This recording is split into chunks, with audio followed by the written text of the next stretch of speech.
Netflix, this is your last chance.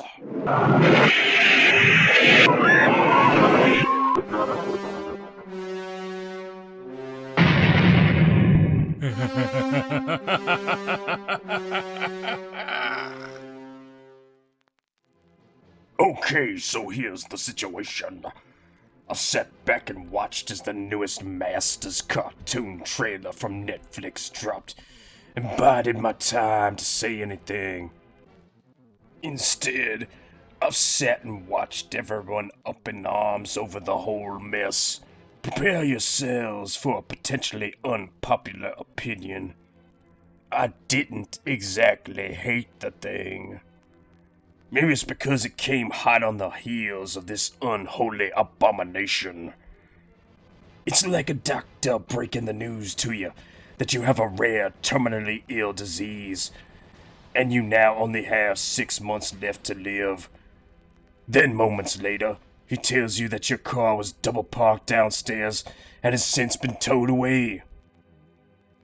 At any other time, the latter piece of information would have made you ready to raise all hell. But after getting much worse news first, it honestly just feels like a minor nuisance. Well, that's about what we're dealing with here with this new show, in my estimation. After the shock of revelation, this CGI MOTU series feels rather tame by comparison. In all honesty, I only have one real major issue with all of it, which is the racial swap job done on TEELA here.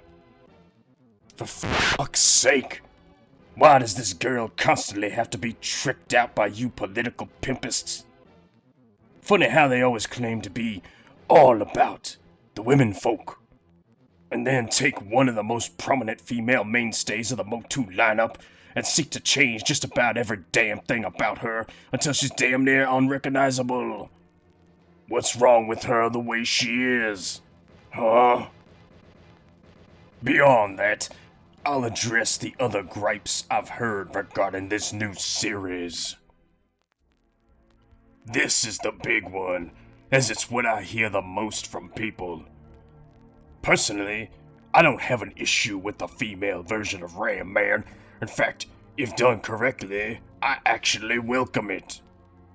As for the logistics behind it, if you go by the classics canon, Ram-maam came from an entire village, perhaps race, of such people. The magic armor that grants him the ability to absorb kinetic force and redirect it outwards towards a target he's charging at is passed down from one person to another within his tribe.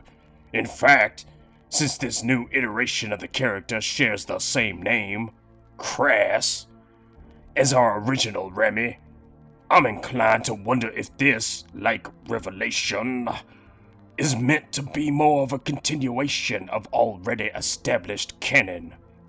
Just a theory I have, but I'll speak on that in closing. Back to CGI Remy over here. My biggest problem is really the design. She's way too light and stringy to be ramming into anything. Then, they seem to given her a pink fro and what appears to be digitigrade legs. Why, exactly? Not the design I would have went with. Honestly, I'd say we've already seen the groundwork for what a female Ram-maam would look like elsewhere. Specifically in the realm of those stellar combat documentaries with this here thick milkshake of a dame. Now you just add her a helmet, give it a top tail, enhance the pauldrons and the neck seal, add some chains and extra bits here and there, and hey, what do you know? We're good to fucking go. Let me know down in the comments below which looks more like Ram-maam to you. Their stupid ass shit, or mine. Now, as for the name, sure it's ridiculous, but people You do know this is Masters of the Universe, right? This entire damn property is built on pretty ridiculous names. Even the name He-Man is ridiculous. It's really just a euphemism from a bygone era. It's no different than saying Macho Man. And too bad. Get it? He's bad, but there's two of him. Get it? Well, if you don't get it, too bad. Extendor, him, he can extend. Ninja is quite clearly a ninja. And for fuck's sake, just look at my name. Is ram-maam really that bad? What else would you call her? Ram woman? Ram girl? Those don't exactly roll off the tongue. Ram-maam, on the other hand, laugh all you want, but it sounds very much like ram-man, and even rhymes with both syllables ending in am. This is another one that doesn't really bug me. Personally, I have never ever cared for the KELDOR backstory to Skeletor. That's really a topic for a whole other video, actually. But, as I pointed out in a previous video regarding the MOTU continuity, there is no actual set continuity across all the various iterations of the MOTU mythos. I pointed out how even an integral character like Prince Adam has no consistency across each version of the story. To make it worse, in some versions Adam doesn't even exist at all. KELDOR is the same way, if not worse, only being mentioned once in the later era classic minicomics, and never again until the 2000X incarnation, which carried through to the classics storyline in its own minicomics. So the idea of CGI KELDOR not being a member of the Gar race, and instead being human, although a first, isn't that big of a deal to me. But again, I am biased. On a side note, aside from the facial fur, just looking at the nose, ears, and jawline, maybe it's just me, but anybody else think he has a small bit of a passing resemblance to a certain master of the thespian arts? Speaking of masters, this seems to be a huge problem with people that have seen the trailer. And personally, I just don't have a problem with this really at all. In fact, I felt this has always been the route the property should have taken. Treating the pantheon of MOTU not unlike a pantheon of ancient gods, where there's an equal and opposite force on both sides of the conflict, be it evil or good, each of the characters being a master in their own right, a master of some sort of unique discipline, or an aspect of reality, a master of insects, a master of sight, surveillance, and spying, masters over plant life, a master of really big metal hands.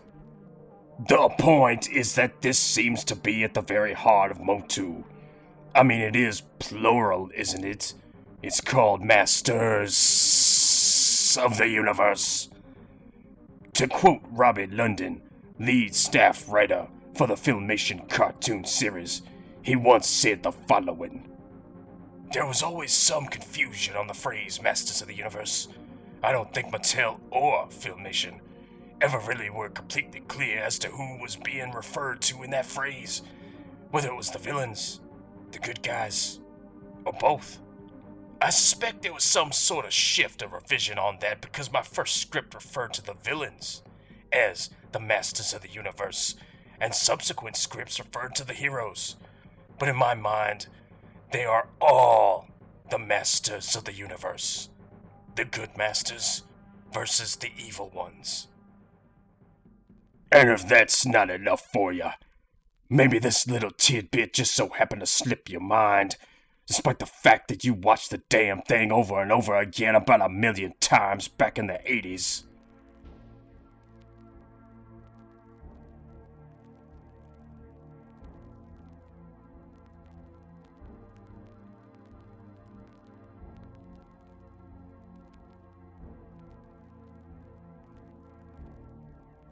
You see what happens with Cringer, don't you? Doesn't that make you wonder what would happen if He-Man pointed that there sword at somebody else? I mean, why not? Skeletor, for all his faults, has actually shared his power with his minions before. To that effect, this new CGI series seems to be geared in that exact direction. Much as how Adam becomes He-Man and Cringer becomes Battle-Cat, the cast listing seems to denote each of the voice actors as both the character they are playing and the character's real name alter ego, thus emphasizing this sort of upgrade to their identity. Some examples being Crass and Remy, or Duncan and Man-at-Arms, Evelyn and Evelyn, or Kronos and Trapjaw. Again, I really see no problem with this. If anything, dare I say it, it should have been like this from the very start.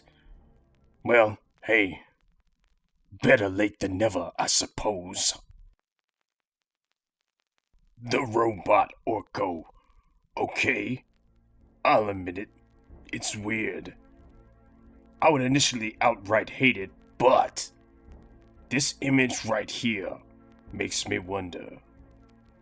In the background, you see what clearly appears to be a statue of, well, if not ORKO himself, it's some other form of trolling. Maybe it's my mind filling in the blanks here, but I have to wonder if that is the ORKO we all know and love, and he's long gone. In other words, what if this series takes place farther into the future than the original series, or New Adventures, or even the MOTU Classics canon took us with their Son of He-Man era? What if in this CGI series all of that is a very distant memory, similar to what happened with the Transformers property when they expanded into Beast Wars? Also a CGI cartoon, I might add, where we saw the Optimus and Megatron of that series come face to face with their previous namesakes. Now I admit, it's a bit of a stretch, if that is the case, that a grouping of similarly named characters all got together once again, as they did before, but if this is the route they're going, then I'm rather curious as to how they explain this. I'd also be rather pleased, as this would mean each of these characters are not the classic characters we know and instead inheritors of some ancient destiny passed down from one generation to another. Similar to the chronology and mythology of the Legend of Zelda series, and how the ancient hero or hero of time, along with some version of both Ganon and Princess Zelda, seem to manifest themselves over and over again in perpetuity. Perhaps the same will be stated here, meaning that every version of these characters wouldn't even be the characters we remembered, but wholly new people tasked to fulfill some form of spiritual order. What if that is the route they're taking? Then I will fully take back what I said about the race swap on TEELA, as it technically wouldn't really be TEELA at all, and simply somebody else who just so happens to be named TEELA. Mind you, this could all be wishful thinking, and this thing will turn out to be nowhere near as imaginative as I can project it out to be, but one can dream, can't he? Maybe the damn thing won't turn out to be Kevin Smith's career autopsy, like Revelation did, and instead be somewhat worthwhile. But if not, then this will literally be Netflix's third strike at bat. 1, 2, 3, they're out. At that point, they sure as shit ain't worthy of this franchise, or any other as far as I'm concerned. And if they ain't worthy, we must all bid them good journey.